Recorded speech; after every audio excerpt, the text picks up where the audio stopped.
So I had a little bit of a time off last week, did a solitary retreat and did some reading. That was great, to just stop and not have to respond to the world. So it's quite important to have this sort of break every now and then, to kind of refresh ourselves and that sort of thing. So I'm kind of coming back this week, feeling a bit more connected and a bit more inspired. So this morning, and so it's Wednesday today, and also Friday, I'm going to tackle a couple of topics that I've got quite a strong interest in. And so today's topic is happiness.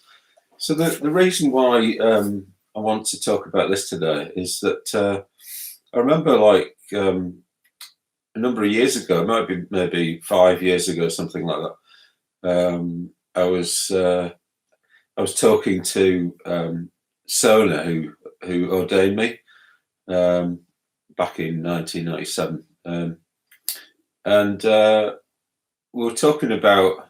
I was explaining some of the ideas I'd developed, and I was saying about how rather than being in the present, just about being in the present moment. That mindfulness really is about overcoming suffering and bringing about happiness, sort of directly, and that that's in a way that's the description given for it in the Questions of King Melinda. So it's a kind of late Buddhist text. But yeah, so mindfulness is about bringing about what's skillful and bringing that into being and trying to get rid of what's unskillful. And skillful, we often talk about skillfulness is, skillful actions of body, speech, and mind lead to happiness, and unskillful actions lead to suffering. But yeah, I think often what people understand by happiness can be very different things, and I think people can just think, oh yeah, that's a bit trivial, happiness, just thinking about yourself or something like that. So what we're going to do today is just talk more broadly about how, in what way happiness can be seen as the goal in Buddhism. But also in what way freedom can be seen as the goal. So that's what sometimes people say in Tree Rattler, oh, it's more about freedom than it is about happiness. So yeah, hopefully I'll kind of be able to explore the range around these topics a bit, So I've been having some problems with the webcam that I bought last year, and I was using that to do the standing up bodywork stuff. But what was happening was if I moved the camera, it would just freeze, So it's like, I don't want that to happen. So I'm just experimenting with different ways of doing this. So I've not been doing much bodywork because of that recently, but I think I need to get back to it. So this is just an experiment to sort of try and do the bodywork and the meditation just using the normal FaceTime camera on my computer. So yeah. So we'll do a loving kindness meditation. But first of all, we'll do some body work. So if you want to stand up.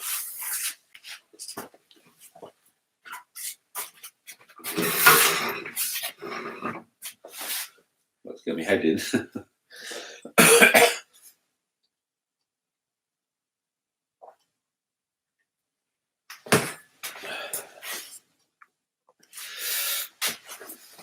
Okay. So I begin by just rubbing your hands together. Backs of your hands.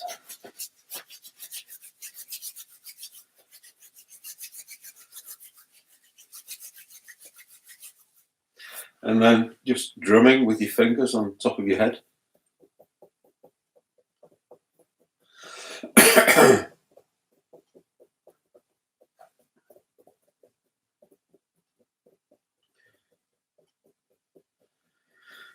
as you do this, just being aware, start to be aware of sensations in your body, of your feet touching the ground.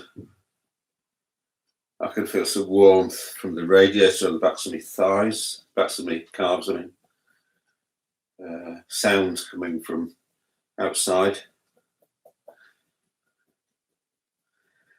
So basically we're just trying to kind of get more into our kind of physical experience and notice that a bit more. You know, we're often very aware of what's going on mentally and maybe emotionally, but we kind of often forget a bit about our actual physical experience.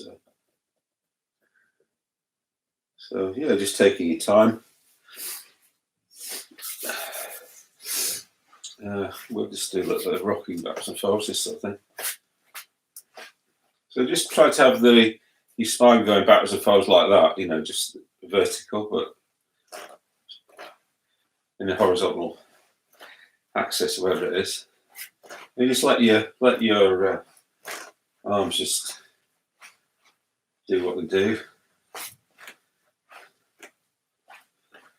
And maybe try to switch it off a bit mentally. So, you know, be a bit, almost like a bit lazy with your mind.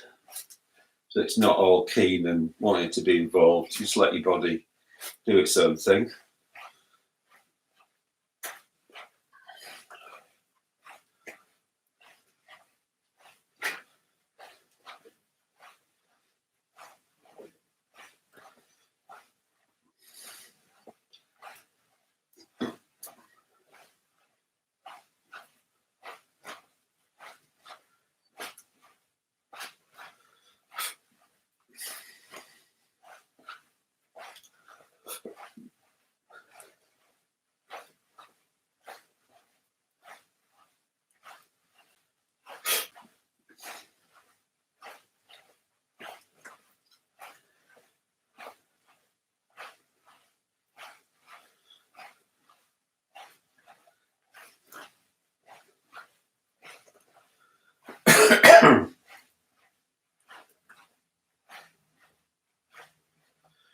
Okay, now, so put the other foot forward and point the other diagonal and do the other side.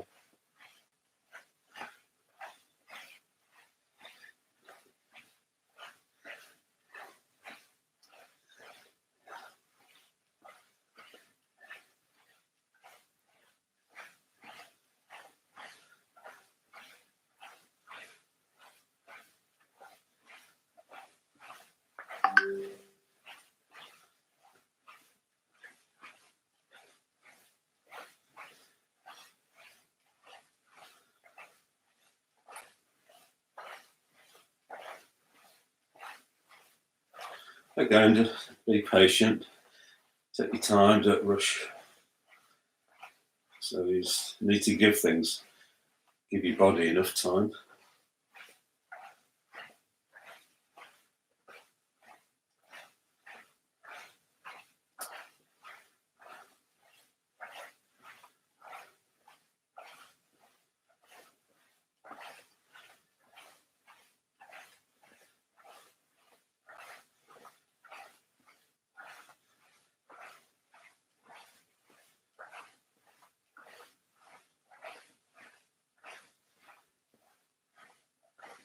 If your mind's a bit busy, maybe imagine putting your thoughts somewhere else, you know, in another room or something, while you just do this physical exercise.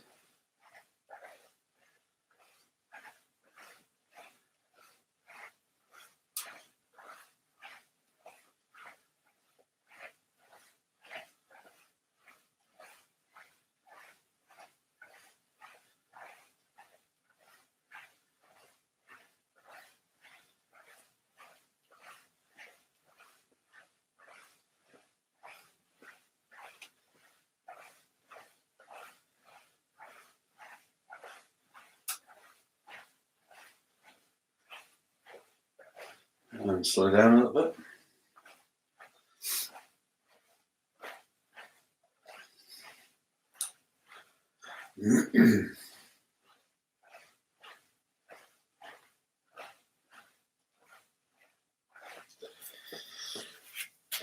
Okay, and then just take your elbow, put it in the palm of your hand, and then just go over the top there. Try to get onto the top of your spine.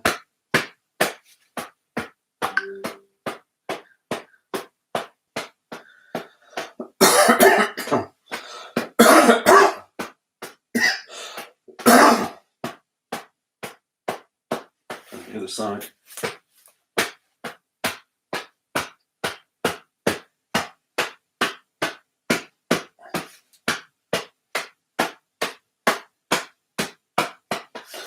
And then chest.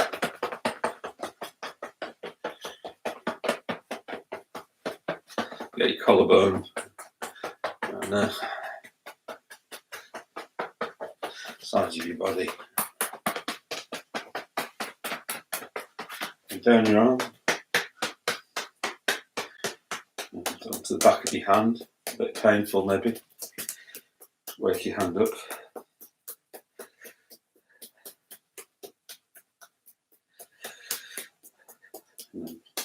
Palm of your hand.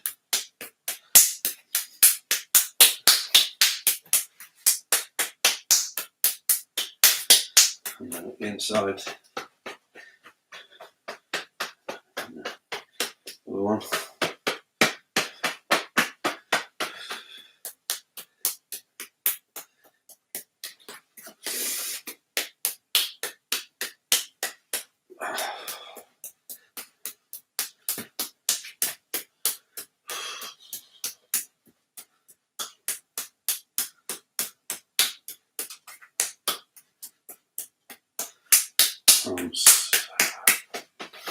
Shake everything out. Okay, just put your forehead in the palms of your hands and almost like curving your spine over a little bit. Just as it were, turning your attention away from the world. Imagine that you're just looking inward, more towards your own experience.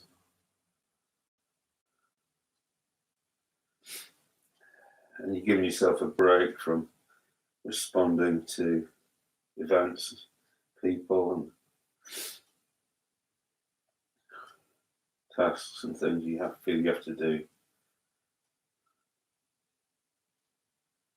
And symbolically, it's like in meditation, you could think that meditation is a little bit more just looking inward and then addressing any issues that are there within, your body and emotions and thoughts.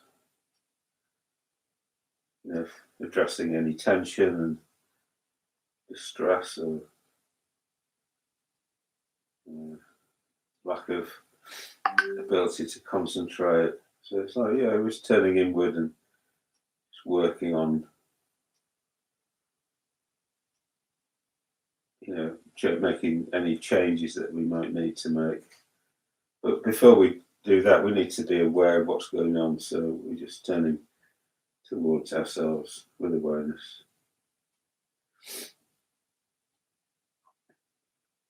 Then just give your face a bit of a wash with your hands.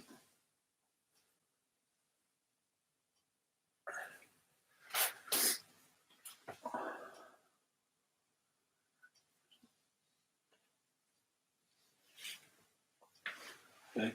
And then just drumming on your kidneys at the back there a little bit. Wake up your buttocks, backs of your legs.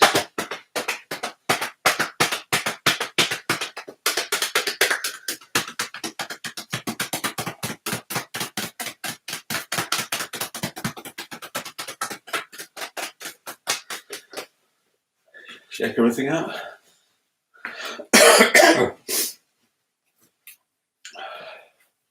So that was the stimulating part of the body work. Now, so that bit of something to smooth our energy out, a bit of qigong. So just put your hands on your stomach,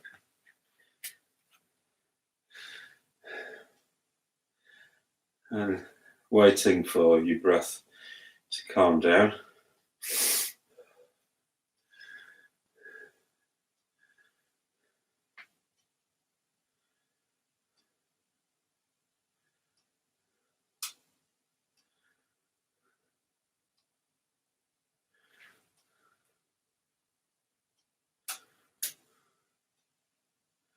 And then when your breath's calmed down,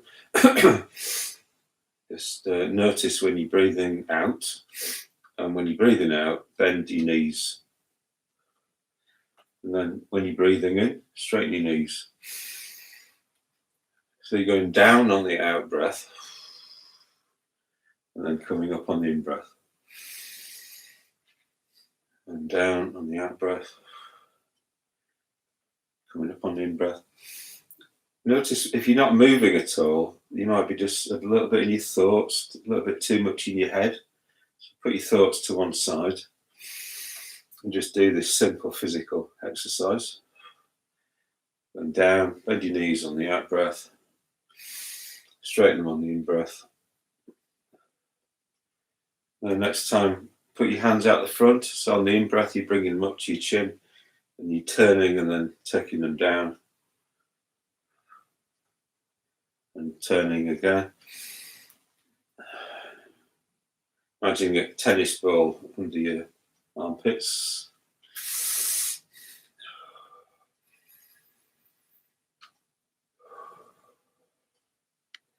And then next time you keep going past your chin, up into the air, out to the sides and down.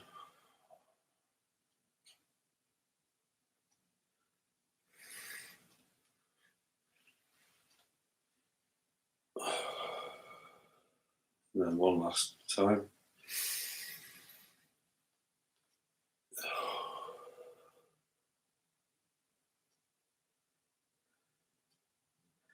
And then take a seat for meditation.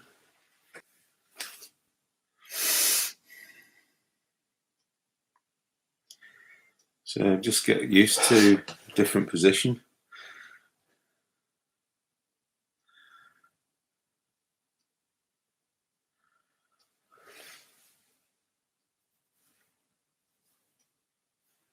Feeling the contact of your legs with the ground, and with whatever you're sitting on.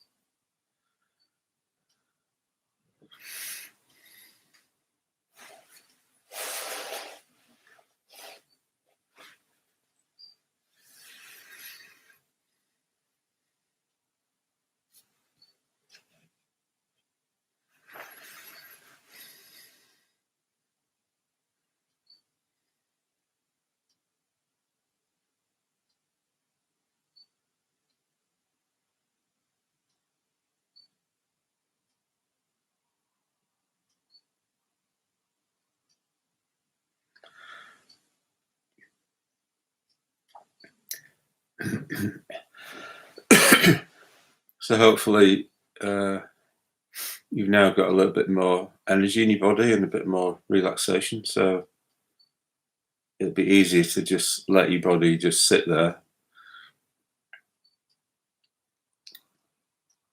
and let it support your mind and emotions rather than the other way around.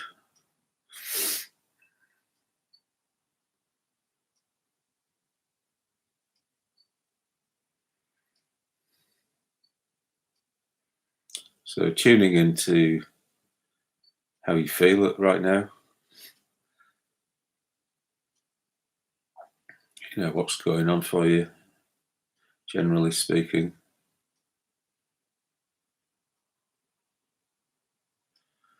Do you feel well physically or not so well? Do you feel happy and contented, or do you feel a bit troubled, a bit uneasy or something?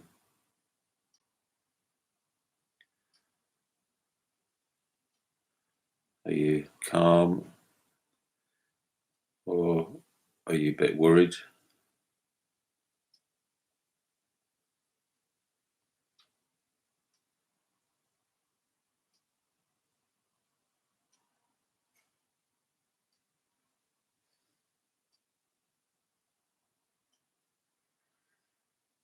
I'm just having a sense of the change that goes on, over time in your life. Sometimes things are, pleasant and they go well for you. Other times things are more difficult. Just tuning into that basic idea that,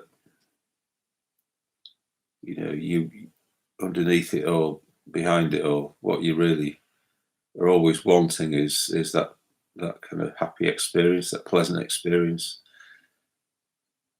kind of meaningful experience in your life.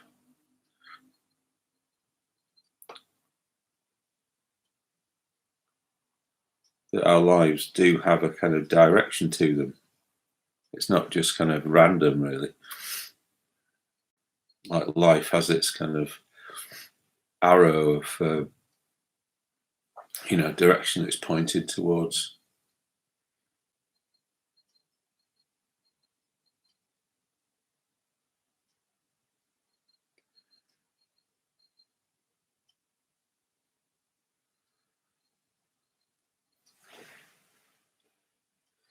So in Metta Bhavana, we're going to, first of all, just become aware of our emotion towards ourself. And whatever that is, we're going to try and make it a bit warmer, a bit kinder, a bit more caring. So the Metta Bhavana.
So just breathing into your experience.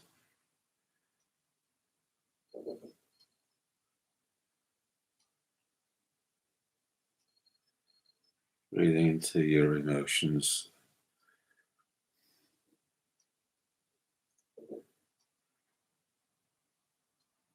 And looking for a response that is gentle, warm, and kind towards yourself. And whenever other responses are there, don't give them any attention. Don't worry about them. Just keep coming back to warmth, kindness, gentleness towards yourself. May you be well.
And if your mind wanders off, just trying to come back to what the point of the meditation is. Trying to remember that, be mindful of that.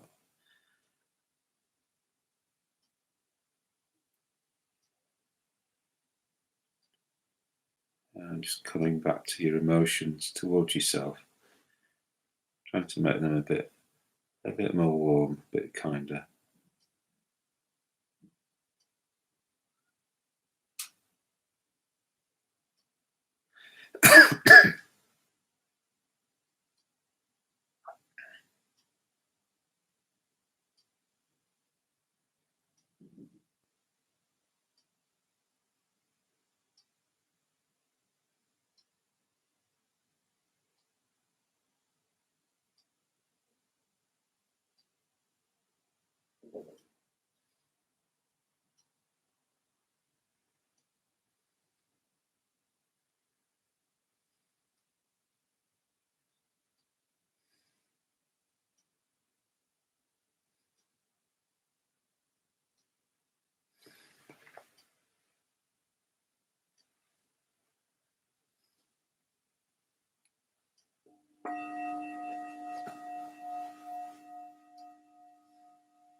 And then now in the second stage, just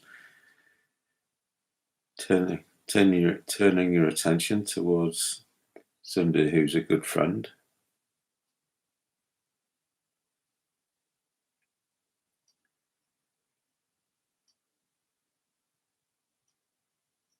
Considering things, life from their perspective.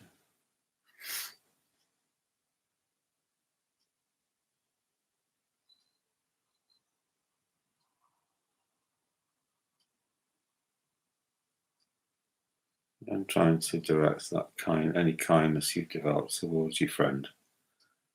May they be well.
Yeah, and just check you haven't drifted off somewhere else.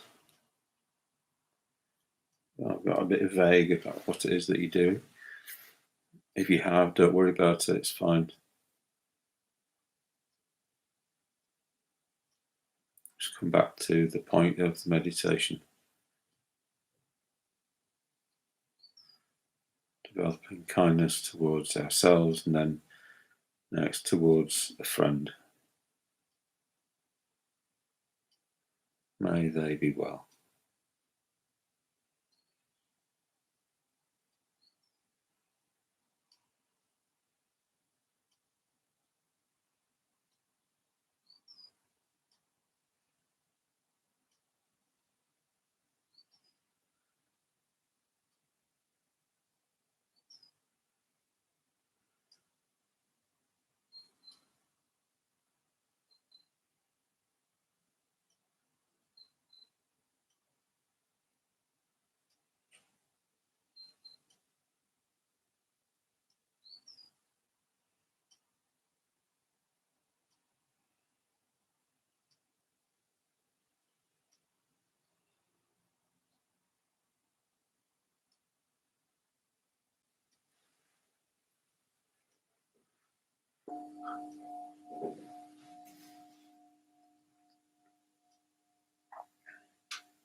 Now in the third stage, where you bring to mind somebody who is what we call a neutral person.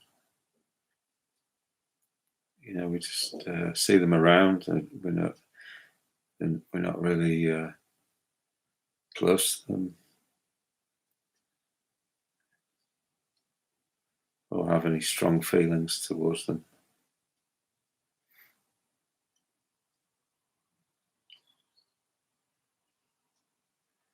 And sending our kindness in the direction of this person, this neutral person. May they be well.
And in the fourth stage, sending our kindness towards somebody that we find difficult.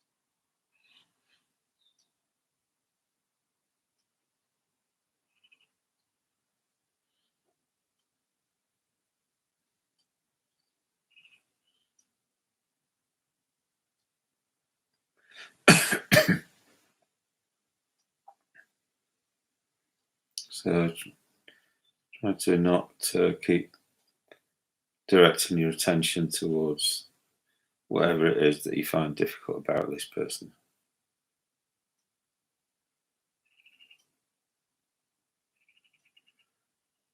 And you might consider that that's maybe more about us than them, what we want and don't want.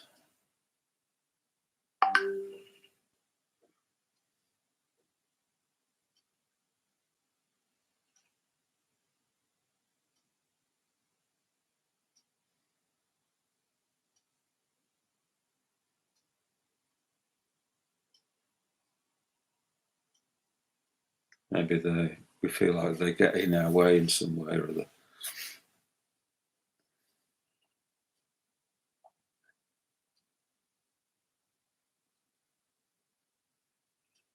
But we don't need to take that personally. Lots of things get in our way.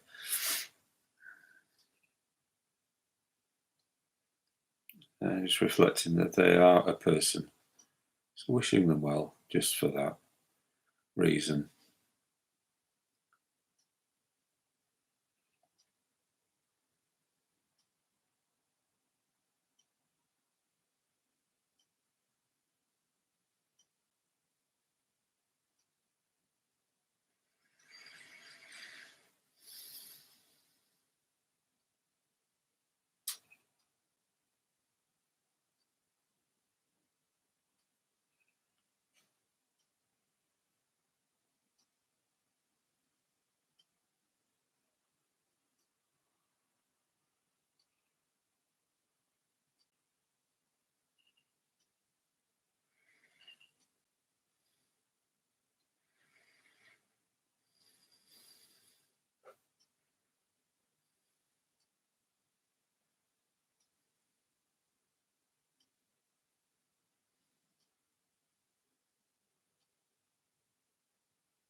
So trying to stay in touch with any kindness that we've developed towards ourselves and others, sending it out into the world, touching the people that live with us and live near us, people in our vicinity, our neighbourhood, in our town.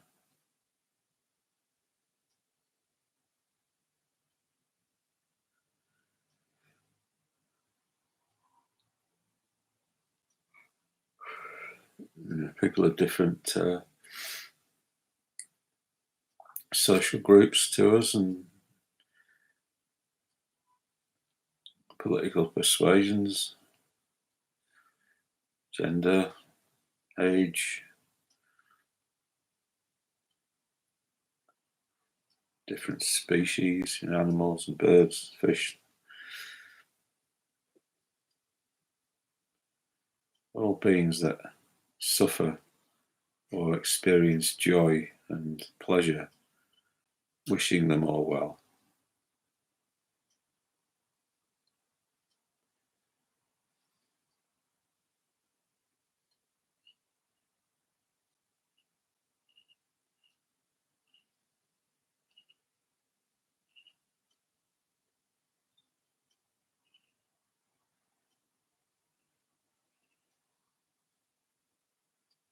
May they be well, may they be happy, free from suffering, make progress.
Okay, here we go. So, so today's topic is, as I was saying earlier, today's topic is happiness, but specifically, it's kind of about happiness and whether this is the goal of Buddhism or not.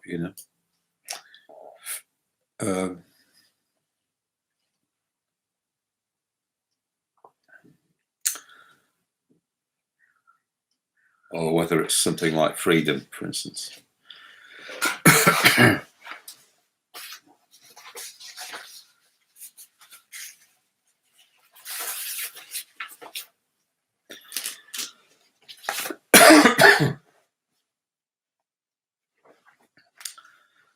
Okay, so just let yourself come out of that meditation.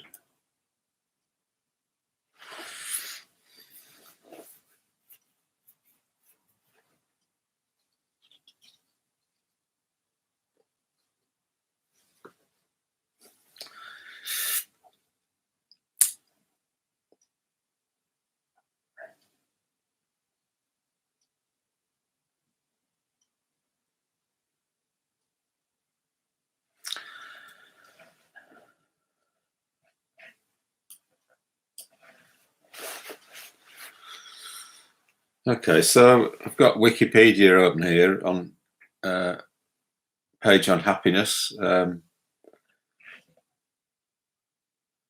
Says it's used in the context of mental and emotional states, including positive or pleasant emotions ranging from contentment to intense joy.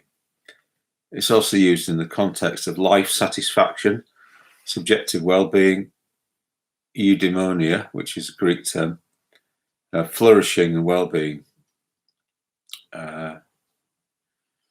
Since the 1960s, happiness research has been conducted in a wide variety of scientific disciplines, including social psychology, positive psychology, medical research, happiness economics.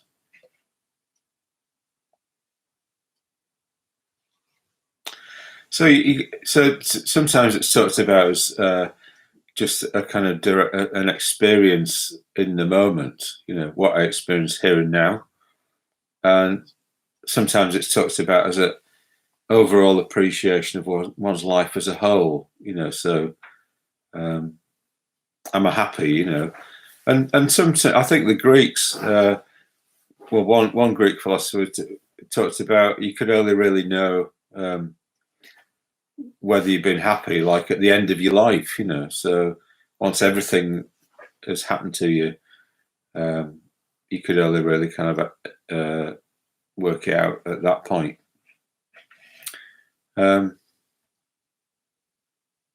So I think, in Buddhism, so coming to Buddhism,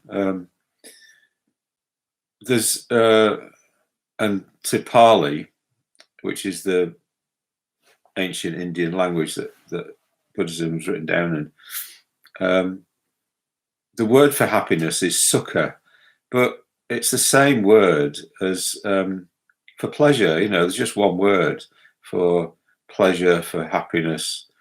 There's a word for joy, which is pretty, but sukha is translated as bliss as well, So in terms of the dhyanas, or higher states of consciousness, you've got pretty first as in second dhyana, and then sukha is the dominant characteristic of the third dhyana. So it's almost like a kind of joy is more a kind of maybe a sort of temporary sort of thing, like a burst of pleasure, but happiness is a more general sense of contentment and like well-being. So I think it's really interesting that a lot of people don't realize this, that they've just got this one term for happiness, pleasure, bliss, all these sorts of things.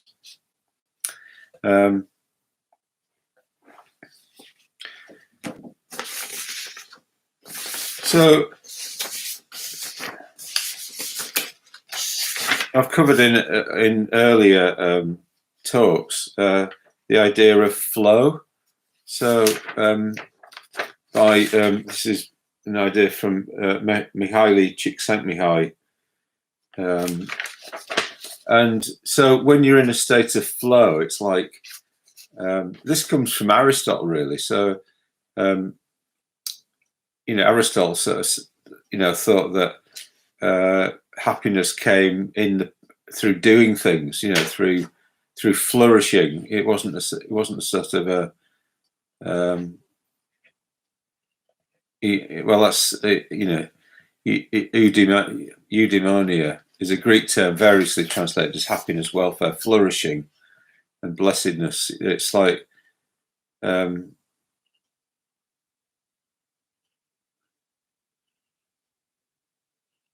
it's an activity rather than emotion or a state.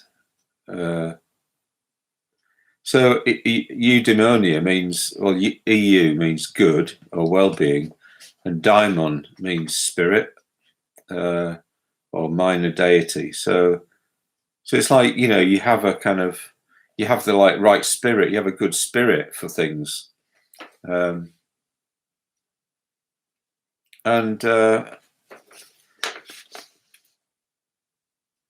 performing functions well. So it's like, we're human beings, aren't we? And think it's like life is dynamic, isn't it?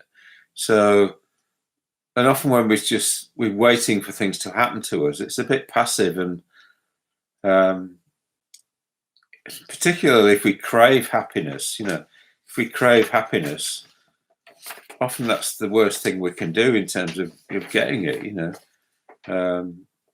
whereas if we just get on with things, we just get on with life, if we just occupy ourselves with something that's generally helpful to people, then often that is quite a happy state, So with this idea of flow, what you've got is skills on one axis and challenges on the other axis. So flow happens when your challenges and your skills are kind of matched. So it's like, you're using your skills, you're using your talents. Like me doing these sessions, I'm using my talents. I'm trying to get things out into the world to help people and all that. And then I've got the challenges of like setting up your lighting right, or things that go wrong, or whatever it is. Trying to get enough sleep, so I'm functioning in the talk. So it's like, I've got to have a topic all prepared and everything like that. So it's like, when I'm in the flow, it's like I'm in the challenge of actually doing the actual session. It's live. There's instant feedback about it. And so there's a challenge, and it's real. But I'm using my skills. I'm feeling, and that gives me a sense of positivity about myself. When I'm doing something useful or helpful, whatever. So with this idea of flow, you've got, when your skills and challenges match, it's flow. But if you like, down here is boredom. So that's when you haven't got much of a challenge, but your skills are moderate, and skills are moderate, and your challenges are a little, so you just feel bored. If you've got few skills and few challenges, it's apathy. It's quite interesting, if you've got lots of skills and no challenges, it can be relaxation. So you got relaxation, you got control here, and up here you've got anxiety. When your challenges are high but your skills are low. So it's a really interesting model, this.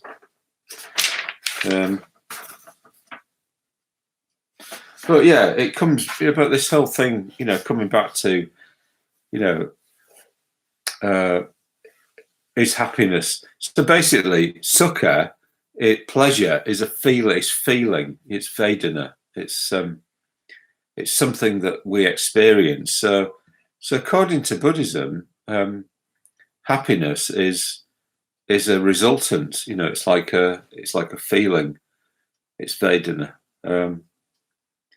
But so it's not, in a way, it's not. It isn't the action itself. It's a result of the action. So maybe that links a bit with the idea of flow. That if we're doing certain actions that are helpful to the world, that's our mind. It's our mind and emotions we're activating and using. Then you get this experience of happiness comes about because of that. So if you're trying to seek happiness without actually doing anything in the world, contributing anything, you're just looking for pleasure, then it's kind of, I don't know, it's a bit, you're a bit at the mercy of life, really.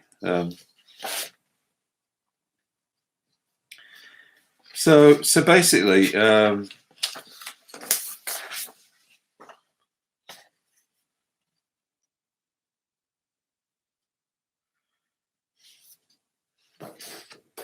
what I realised this week was, or last week, was that actually there are three things that are involved, three basic things that are involved with happiness. There's this is like the ABC of happiness. So basically you've got A is a view. So a view is like, this particular thing will bring me happiness. So for instance, it might be that having a Porsche and a nice house in posh bit of Manchester will bring me happiness. So that's your view. So what then happens is the emotion is B. So the emotion is B. So you want that then, because you think that is going to bring you happiness. That's what you want. So you want a Porsche and a nice house in Didsbury, and then what you then do is you try and get it. So you act in that way to try and get those things. And then when if you get them, you feel happy. And if you don't get them, you feel miserable or frustrated. So basically you've got the view, the emotion, and the feeling. View depending on what you think will bring you happiness. Emotion is that you then wanting that because of that view, and then whether it works out or not leads to a particular feeling or not. So it might be that your view is that happiness comes about through being a good person and practicing kindness and awareness with people and trying to share what you have and all that sort of thing. So that might be your view of what happiness comes from. So what you then do is that's what you want. You want to be helpful. You want to be kind and all that. So you do actions that are in line with that. So you do the metta bhavana. You practice ethics. You try and be helpful to people and all that. And then when if you're successful in that, so if people do become happier around you, if you see people benefiting from your actions, then you feel happy, because it's worked, So and if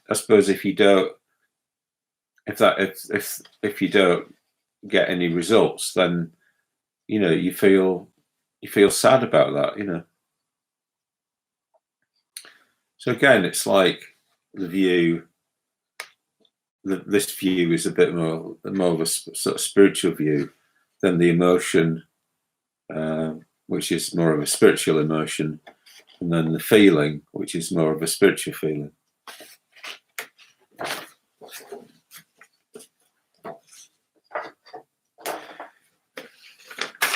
So basically, you get like three levels of this that are talked about in Buddhism in a scripture called the Niramisa Sutta. So the Niramisa means spiritual, something like that.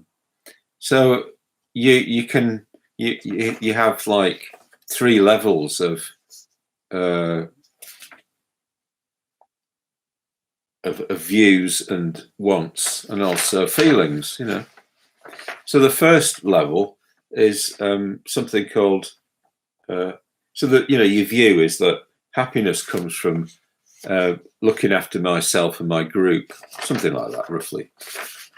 So what you then do, the action you do, is you compete for resources with others.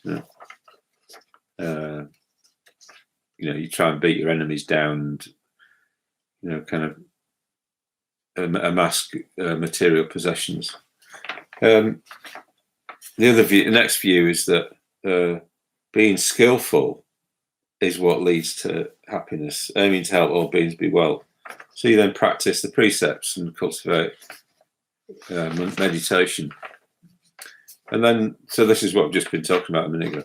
But then there's a top level, which is like, happiness comes from enlightenment, from full realization and insight into the way that things are, So this is a view. This is what Buddhism calls right view, and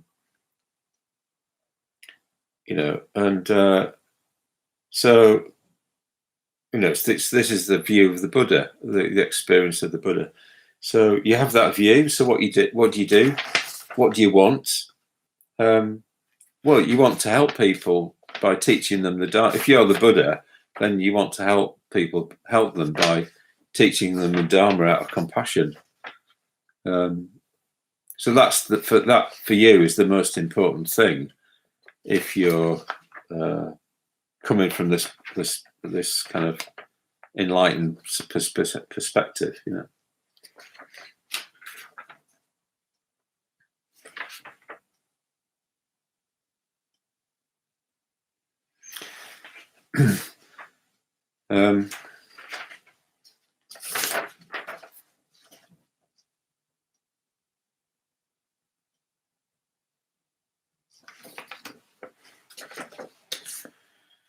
So, put in a slightly different way, I've got this old diagram here. You've seen lots of times before. So here you've got this is the kind of base, the first level, which is called something called world. This is the cultivation of worldly happiness. Of worldly feeling is samisa vedana. So samisa means something like raw or uncultivated, So you start off with a worldly view, which is this view of basically you look into the world of experiences and the world outside of yourself for your satisfaction. So, happiness comes from material things, whatever. That conditions worldly emotions and actions, e.g., craving for sense experiences. And then this emotion here conditions either worldly happiness if you get what you want, or worldly unhappiness if you don't get what you want. So, it's the same as the previous one. So next is spiritual happiness, or Niramisa Vedana. Well, pleasant Niramisa Vedana. Your view is that happiness comes about through being ethical. So what you do is you are ethical. You act ethically. You try and cultivate ethics, e.g., loving kindness. That then leads to spiritual happiness if it works out, and spiritual unhappiness if it doesn't work out. So what's an example of this? So basically, you're in a state of kindness. You've cultivated kindness and through doing a metta bhavana. And then you go out into the world and you see somebody doing well, and so you feel happy about that. You feel happy. You experience happiness because you see somebody doing well. You see somebody who isn't doing well, you feel unhappy about it. Because what you're wanting is that everybody is doing well. So that. So what you then do is you act on these, so you would congratulate the person for the fact that they're doing well, or you'd try and help the person who's not doing well. So compassion would arise, or sympathetic joy would arise here.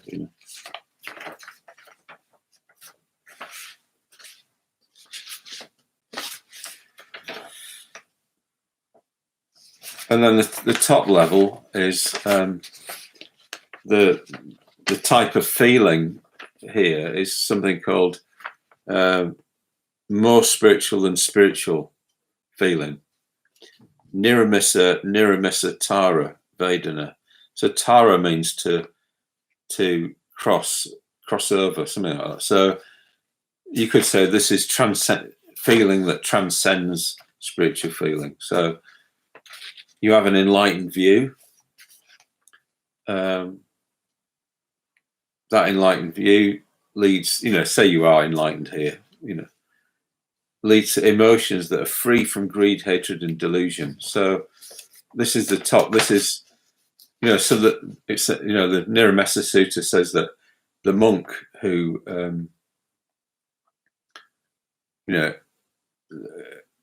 more spiritual than spiritual happiness is the happiness experienced by a monk who knows that they're free of greed, hatred, and delusion. So, and you could say this is like the bliss of nirvana, is in one way of saying it. So you have no greed, hatred, and delusion. So I suppose like you experience. It's always a bit difficult when you get up to the level of Buddha. What's happening here, but it does say that they experience more spiritual than spiritual happiness in the Niramisa Sutta. But do they experience more spiritual than spiritual unhappiness?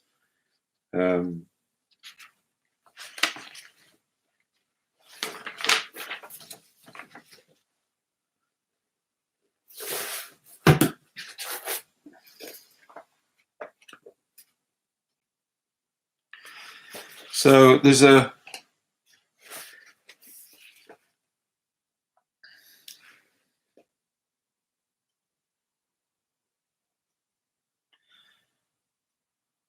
so in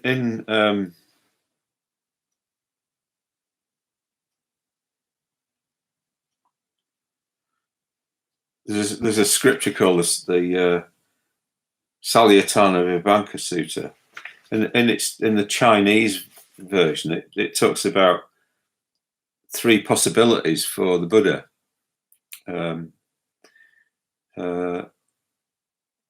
It says when the Buddha preaches the Dharma to disciples out of compassion, and they do not accept that teaching and go against his teachings, it says the Buddha is not sad with this, but he is equanimous without doing anything, constantly mindful and constantly aware. So that he teaches the Dharma. People don't want to accept it. He doesn't get sad about that, but is equanimous. He says when he teaches the Dharma and they do accept it, he's not delighted. He's not delighted at this, but is equanimous without doing anything. He's not delighted, so he's not sad. He's not delighted. He's equanimous. And then when some of them accept and some don't accept it, he's not sad, nor is he not delighted. He's equanimous. So the Buddha is basically equanimous with what happens when people either accept his teachings or don't accept his teachings.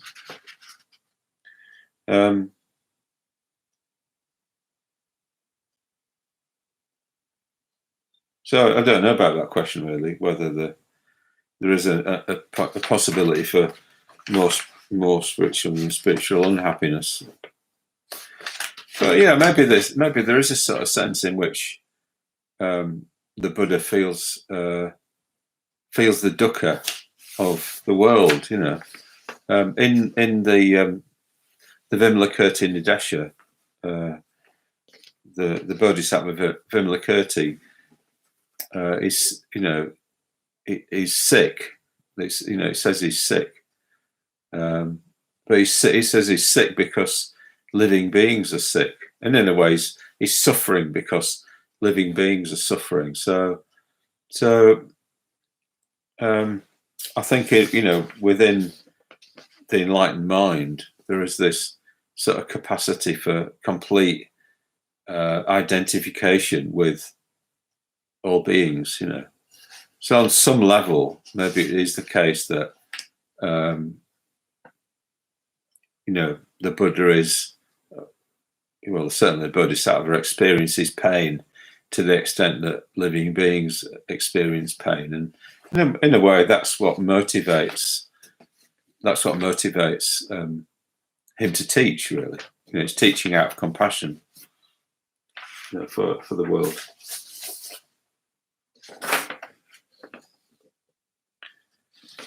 So, just to wind up, I'm just going to go into in the Niramisa Sutta. What happens in that sutta? So basically, you've got these three types of feeling here. You've got worldly feeling, samisa vedana. You've got spiritual feeling, niramisa vedana, and you've got feeling that transcends the spiritual, niramisa tara vedana. Right. So with each of them, you have the Buddha talks about there's a joy, there's this worldly joy, there's a worldly happiness, there's a worldly equanimity, and there's a worldly freedom. And so worldly feeling is associated with the 5 chords of sense desire. So you could say it's associated with getting happiness from things in the world, from experiences, from possessions, from things happening to you.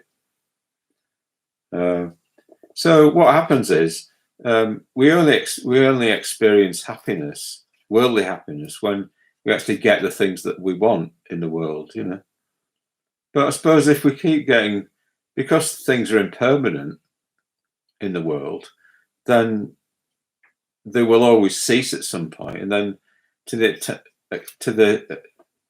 extent that we attach to them, we then suffer, So we can kind of, it might be that we sort of managed to build up a lot of possessions for quite a long time, but then eventually the conditions change and we lose them, and then we really suffer. So sometimes people can be in what they call what's the equivalent of the God realm.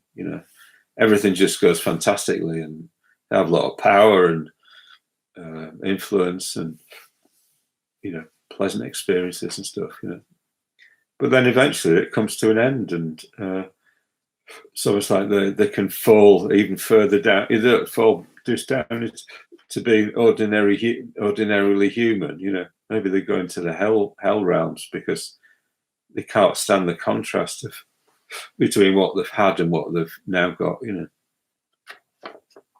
So I think that there's a sense in which just dealing with the things of the world, the material possessions and stuff, that if we bring awareness to this, to what's actually happening, we start to see through it, And I think sometimes people do see through what's called samsara, world of conditioned existence. They see through it, when they have a sense, when they lose something, or they have a bereavement or a loss of a relationship or something, and then it kind of forces them into from here to here.